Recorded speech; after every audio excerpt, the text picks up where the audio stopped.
The fact that the postmodernists dare to be Marxist is also something that I find, I would say, not so much intellectually reprehensible as morally repugnant. And one of the things that the postmodern neo-Marxists continually claim is that they have nothing but compassion for the downtrodden. And I would say that anybody with more than a cursory knowledge of 20th century history who dares to claim simultaneously that they have compassion for the downtrodden and that they're Marxists are revealing either an ignorance of history that's so astounding that it's actually a form of miracle, or a kind of malevolence that's so reprehensible that it's almost unspeakable.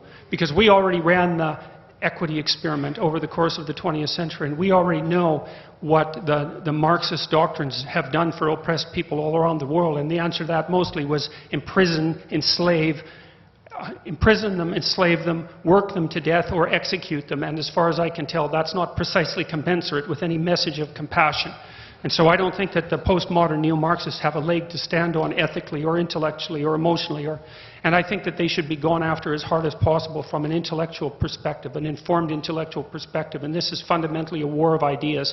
And that's the level of analysis that it should be fought upon. And not only is it a war of ideas, I think it's one that can be won, because I think that especially the French intellectual postmodernists are a pack of, what would you call them?